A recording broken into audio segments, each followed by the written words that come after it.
You're self-aware. You know what's not working. So why do you continue doing it? Why is change still so hard? Most of us fear change because it feels like a loss of control, an unknown entity. But what if change became an adventure? Something not to fear. And you modelled this to your family so they would learn not to fear change either. This video will help you to take the first step mindfully. I'll answer the question, why do we continue to do things we know aren't good for us? I'll show you how mindfulness can help with 2 steps. And stay tuned to the end to see how all this relates to you and your family. See you on the other side. Welcome back to these teaching videos here on A Spiritual Life, where I help you, the parent, learn mindfulness tools to both teach and mirror to your kids and your partner to live more consciously and connected as a family. If you're new here, I'm Carrie, a mindfulness teacher, a home educating mum of 2 on a non-religious spiritual path. You're very welcome here. Okay, let's talk change. So, I don't know what you can see on my trusty little board there. If you've been following me on my vlog on Carrie's Crack, you'll know that we are in the process of selling everything. So my big trusty whiteboard has gone. So I'm left with this tiny one propped up on the window. We make do and amends. We're not even going to have a house soon, are we? So, right, let's get to it. So, why do we do things we know aren't good for us? So there's a few points to bring here. My initial response to this is threefold: comfort, ease and fear. I mentioned fear in that intro, didn't I? So let's talk about addictions and behaviours. I don't know if you can see this. That's behaviours and addictions. So they're habitual and they have a routine when we're talking about addictions and behaviours. We are creatures of habit. We like routine. So we don't have to constantly think. And we keep our awareness free for alerts of danger. It makes sense, right? The irony, though, is the thing we're so addicted to, we don't actually pay full attention to when we're doing it. So here's some examples of that. We think of chocolate all the time, except for when we're eating it. Have you noticed that? So I'm craving it. And when I have it, I'm going to watch telly or be on my phone at the same time, and I'm ramming it down my neck. And if you ever had it where you know, it's one of those things that you eat like that, like lots of little bits of chocolate or something, and before you know it, the whole packet's gone. Biscuits, whatever. We like a cigarette when we're doing other things that need our attention, like driving. We scroll onto the next post on social media without fully processing it. Or shopping online when we haven't even paid for the previous thing we needed so badly. So there are a few examples of where, you know, the creatures of habit, the behaviours, the addictions, these things give us this fix. The addictions give us this fix and this dopamine. So we mask our difficult emotions. That's the next thing. We know a lot about masking now. You know, ADHD has brought that out a lot, and we're aware that we mask and we people please. That's another buzzword. So it's the same thing when it comes to our emotions. We mask our emotions with distractions like these behaviours and addictions that we've mentioned. And the reason we do that is because it's just too painful to be in these emotions. We're not used to being in this difficult emotion. So we reach for the distraction. We mask and we distract. Things like food, alcohol, smoking, social media, sex, shopping, gambling, the list goes on. Anything that takes your attention away from the present moment, which is what mindfulness is all about. Gives us that hit, a kick, a dopamine release, which we like and we want more and more of. The more we have it, the more we want it, the more we feel we need it. That's where that cycle happens. So we mask the emotions, we get in the behaviours and habits, we mask it, we get in the behaviour. Anything we can do apart from being with the emotion. And it's too much effort to change. That's another reason why we don't do it. That's another reason why we stay stuck in the uncomfortable. Or the comfortable, really. We stay stuck in the comfortable even though we know it's not good for us, because it's too much effort to do it something else. It's too much effort to break that habit and those behaviours. It's easier to keep doing the same familiar thing we've always done. So, let's talk fear. In fear of change. So, if we want to change this and it feels unfamiliar, it gets the body anxious and it gets us feeling that fear. Fear of the unknown. We don't know what it looks like or feels like, so we'd rather not even try. The fear keeps us stuck.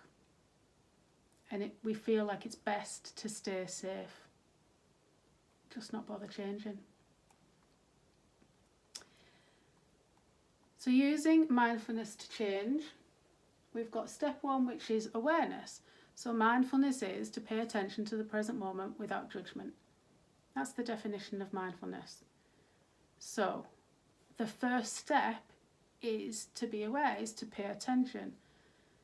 Recognise it doesn't work anymore and the need to change and to do something different.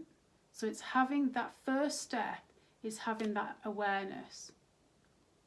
And when we learn mindfulness, this is the one that we can start to really, be aware that we're aware. We start to feel it. But it's when the comfortable becomes uncomfortable that we know it's time for change. When the uncomfortable is no longer comfortable, it's time for change. So again, if you've seen that video, I'll link it at the end, about us making that big scary change, selling everything and travelling with the family. It's scary, but the alternative wasn't comfortable anymore. Living the life we were living, the way we were living it, not the way we wanted it, that became so much more uncomfortable than it did comfortable. So at that point, the change, the fear of the change, all that stuff was better than staying in the comfort. And that's when you know you're ready to change. You have to be aware of it. This is usually as far as people get with mindfulness. They might reflect in hindsight, oh, I did notice that and that happened. I was aware, I was reaching for something, the drink, the chocolate, the telly, the phone. I felt it in my body, I noticed when I did it, but I still did it and I reflected on it after. That's usually where people get to with mindfulness.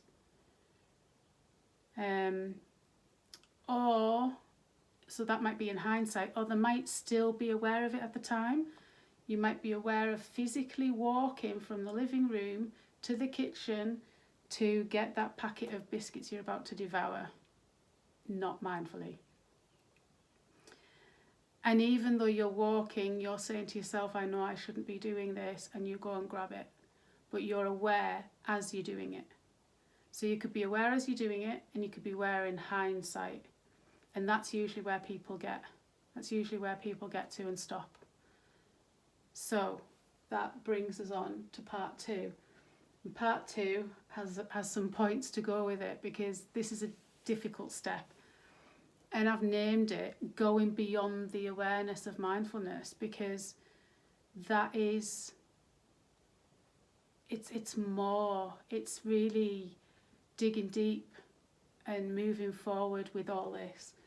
So using mindfulness to change, we've got awareness, we're going beyond the awareness of mindfulness now, which is that action step. We really need to take action. So the first thing is to have a plan in place to replace the behaviour. That's the first thing. Get prepared and ready, okay? So here's some examples I've got for you to do just that. So let's go with the chocolate. You can tell what mine is, can't you? So the example, instead of eating chocolate, you could have a cacao drink. This helps me, as it's healthier than normal chocolate, and I only want and need one. It satisfies the craving. I never need to have more than one cacao drink. It's healthier because it's got lots of magnesium.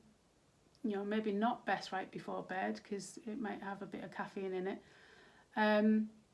But yeah, especially when it's that time of the month and you need that craving, or you want or feel the need for that craving, then that does take the edge off. It really does. If I'm trying to watch my sugar intake and all that, then having that in place, but you've got to do it in advance. You've got to get it in your head and say, right, when I get my urges from now on, I'm going to have a cacao.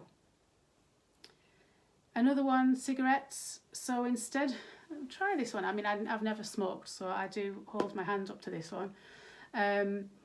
Instead of cigarettes, do some breath work.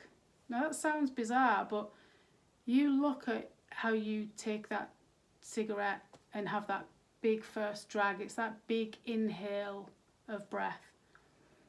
So could you do a few rounds of breath work, a few deep breaths, and get the high off the oxygen?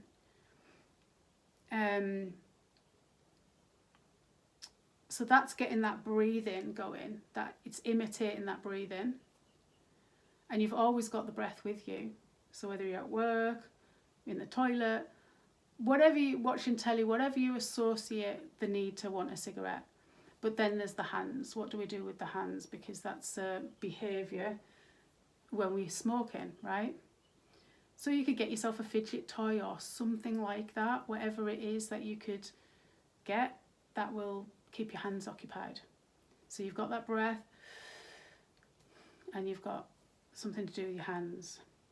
So do you see how this is working? We're getting something in place that we can at least give it a try when we get these cravings and these hits. Instead of scrolling mindlessly all day in front of your kids, you can time block. You can actually put some time blocks in the day for the phone and stick to it. Keep your phone in another room, perhaps. That's another option. Put an image, this is something I've done, put an image as a front screen on your phone to remind you to be present, and ask, do you need your phone right now? So, go on Canva or do whatever and just, do you need to be on me? However you want to read it. Whatever that is going to hit you. How else can you chill out without using your mind? Because we go on our phones to just numb, basically. We don't get that much from scrolling, do we? So we literally go on it to numb. I don't want to think about anything. I just want to do this. But I don't want to do nothing, because then I'm alone with my thoughts. So we scroll. So what can you do to chill without using your mind too much that isn't as wasteful as being on your phone? And your kids are seeing this as well. So this is a biggie. It's a biggie for me to get off the phones more and be more present with the kids. So you can meditate, you could have a nap, you could do something creative, either on your own or with the kids. that you've always wanted to do, drawing, knitting, whatever, but have it all ready and keep repeating it to yourself in the day. When I next need that, or when I next want that, I'm going to do this. All right, so that's having a plan in place to replace the behaviour.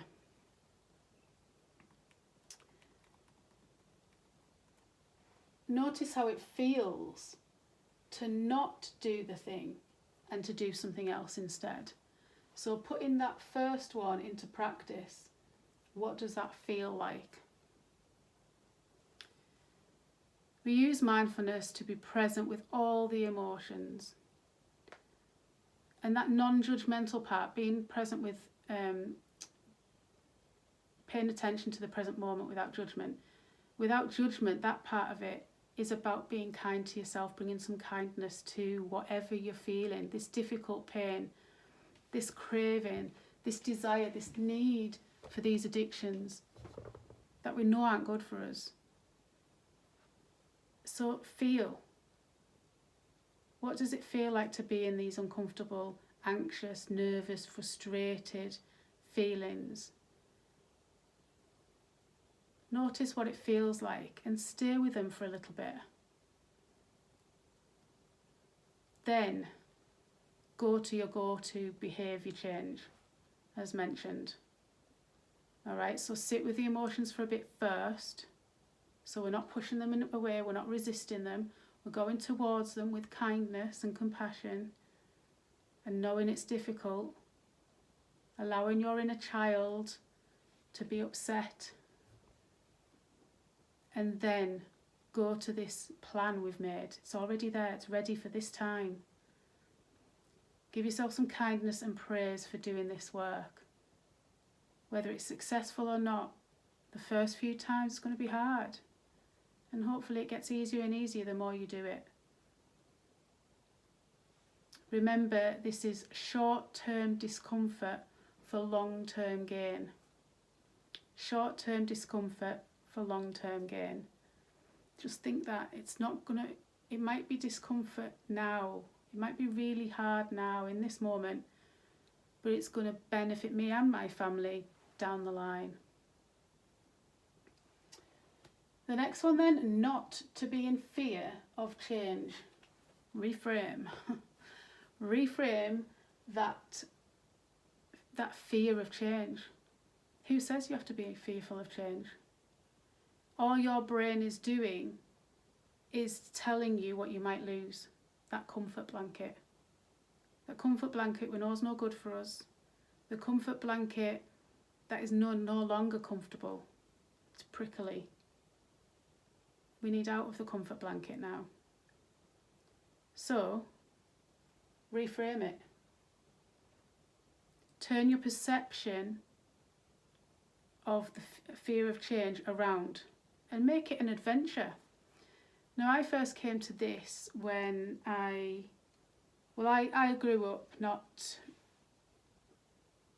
thinking I would be married and have kids because of a belief that wasn't mine growing up. If you had kids, you didn't have a life and all that.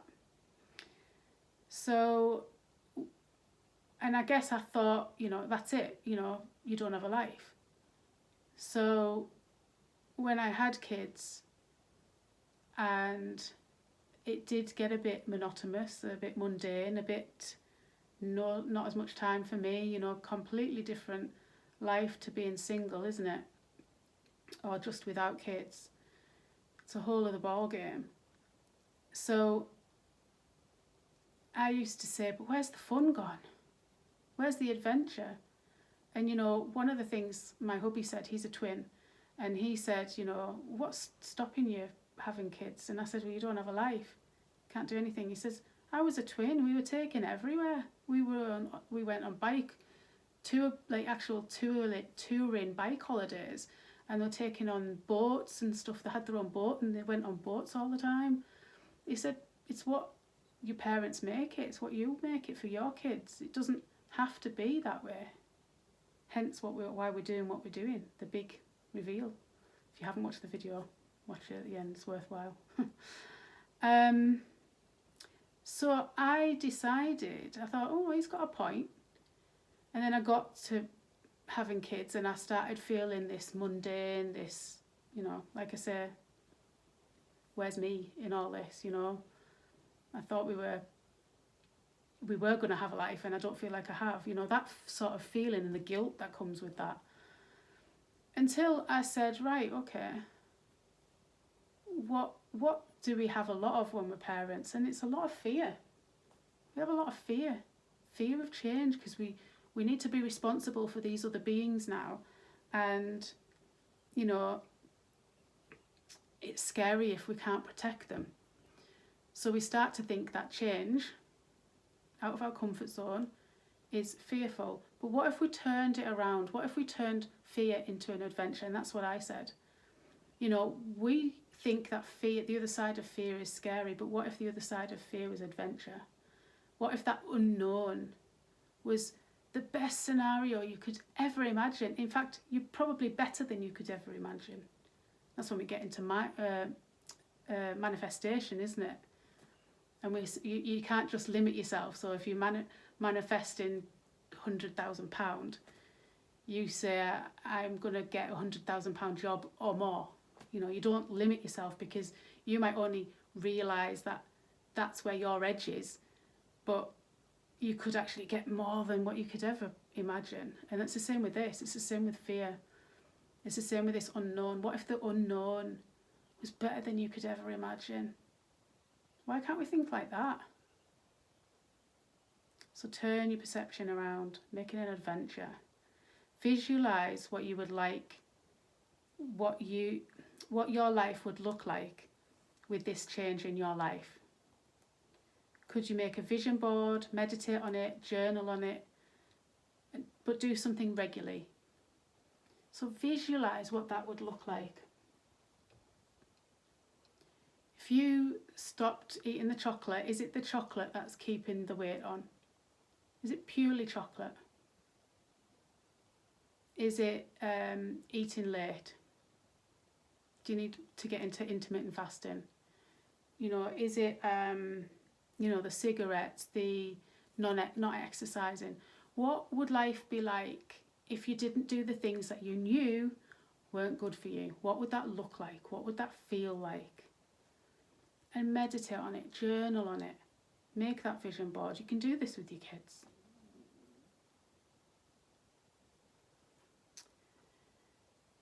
So, before we move on to how all this relates to you and your family, I kindly ask you to like, share, thumbs up, comment, subscribe, notification bell, all that stuff. There's like a massive list of it all now, isn't there? You know what to do.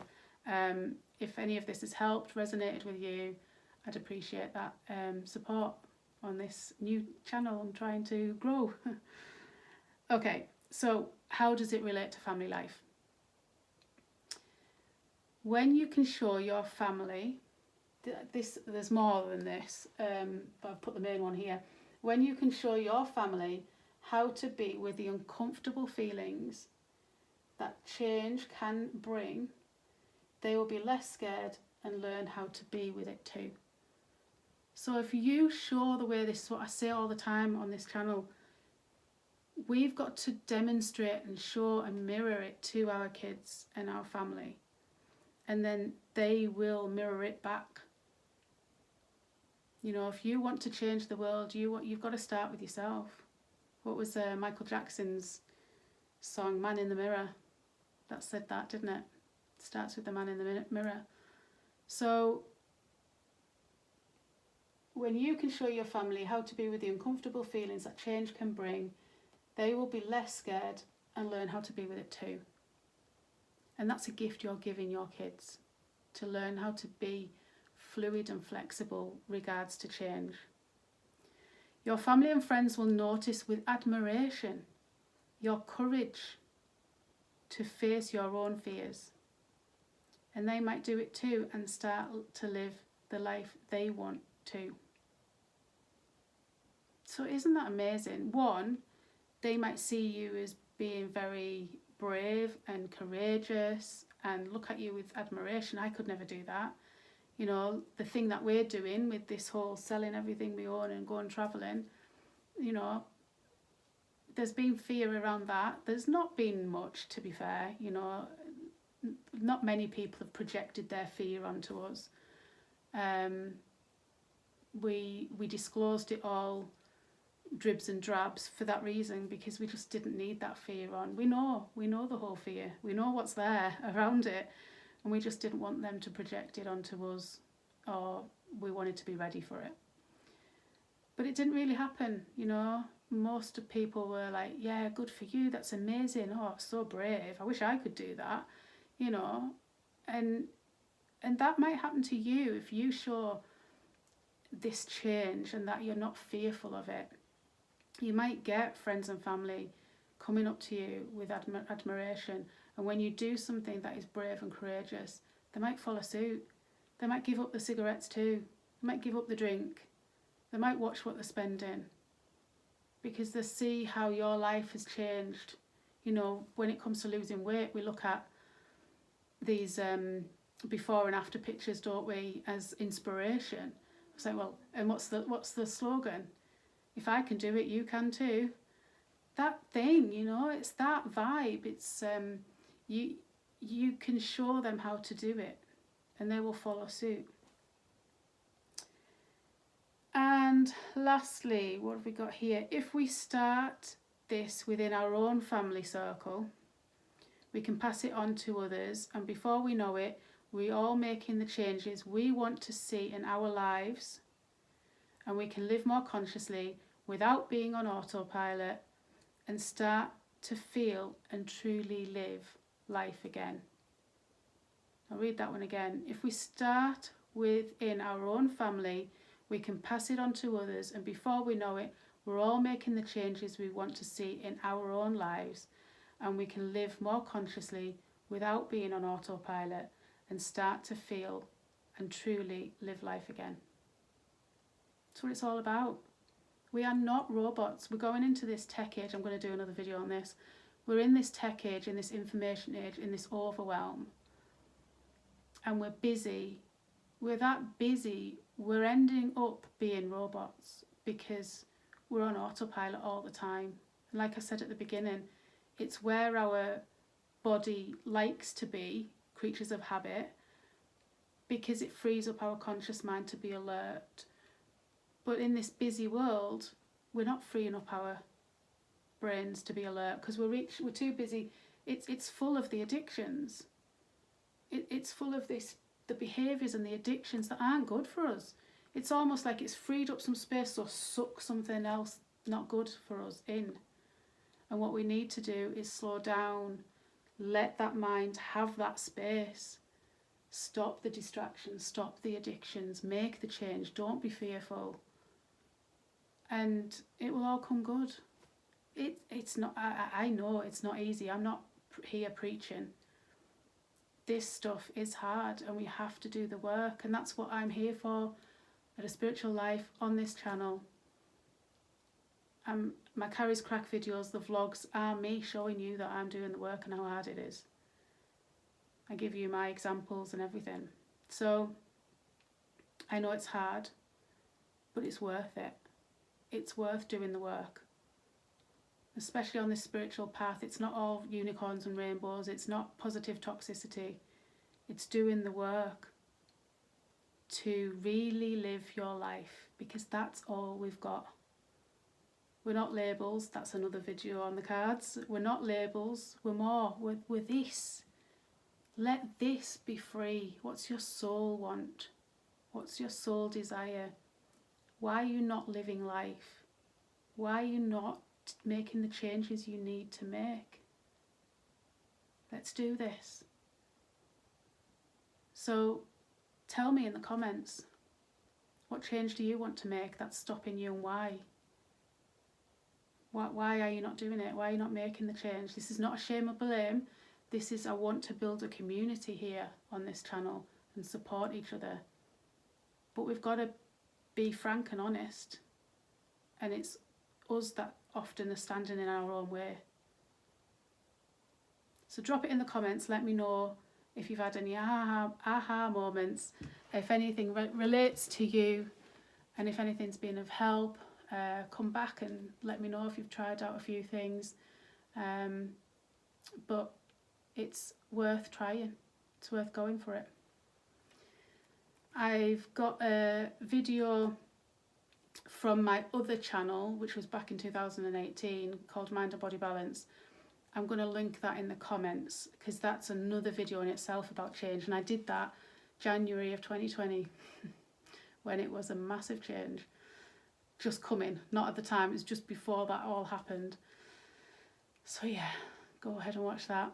I'll give you a bit more info, and I've got my mindfulness playlist up here too, so go and check all that out. And our next video is on Friday with Carrie's Crack, so you can check those out too. Hope they've been helpful. Much love. Bye for now.